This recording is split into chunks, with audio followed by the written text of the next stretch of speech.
Today, I'm going to show you how to find your own unique vibe when writing a song using a bassline harmonization trick that I use every single time I write a song.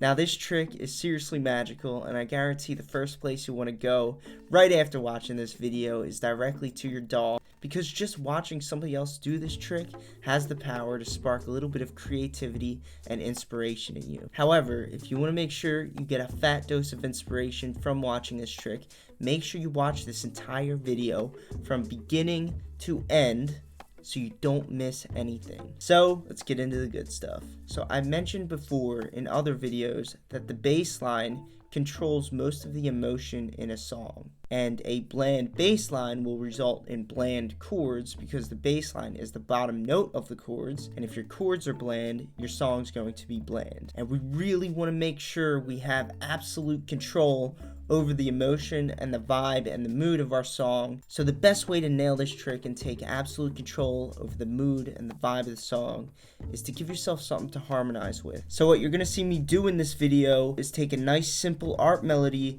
and a good harmonic bass line, and I'm going to start harmonizing with that melody in search for key emotions or vibes that really set off a spark in me, and that'll be the bass line that I will go ahead and write some chords around. And if I like the chords, then that'll be a good start to a song that I will then feel like writing an entire song around. So stay tuned, it'll be really fun to watch. I like using a simple melodic arp. It sounds like this.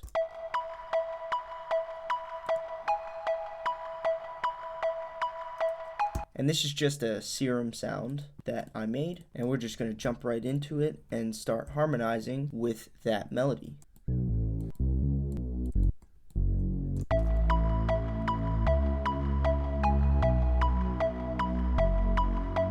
So that bass line is pretty nice. I get a little sense of innocence and uplifting, a little bit of seriousness, and I really like the sound of it. Those emotions are really connecting with me. But let's go ahead and write another bass line and see if we could spark any new emotions that we like.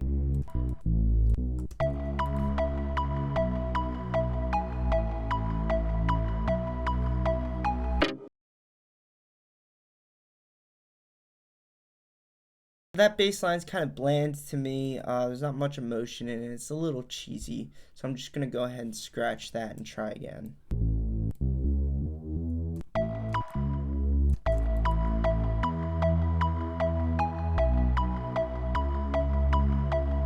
That one's real nice. It's real happy, uplifting, and it kind of reminds me of an old song called Tidal Wave. So once you've written a few bass lines like I have, your next step is to really listen to all those bass lines and figure out which ones you connect emotionally with the best, because ultimately that is the one that you're going to have to produce a whole song around, and we all know the amount of effort that goes into that, so you don't want to mess this up.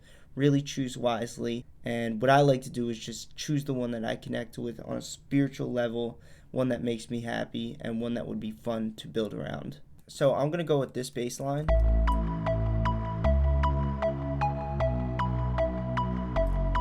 And the next step after finding your bass line, aka your foundation, is to build the chords, because they really are the backbone of the song.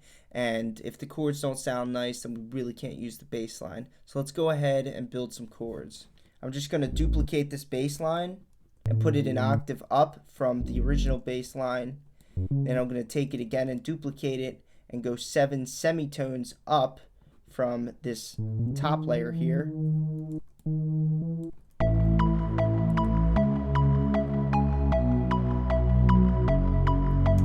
And then we get a nice refreshing sound like that because the chords are starting to come together. But chords need one more note, and that's the note that goes in between the layers that are 7 semitones apart. Keep in mind, this is the chord method that we learn in depth in the EDM bootcamp.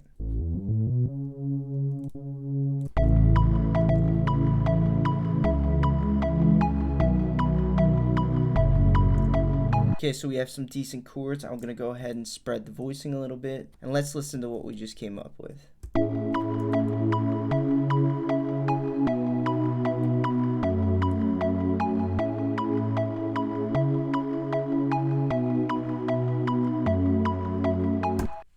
So that really does sound nice to me. It sounds like an emotion I feel like building a whole track around.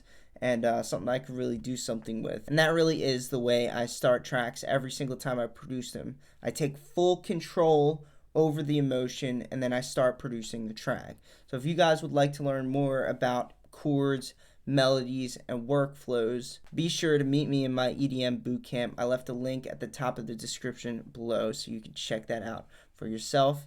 And I really look forward to seeing you guys in the next video.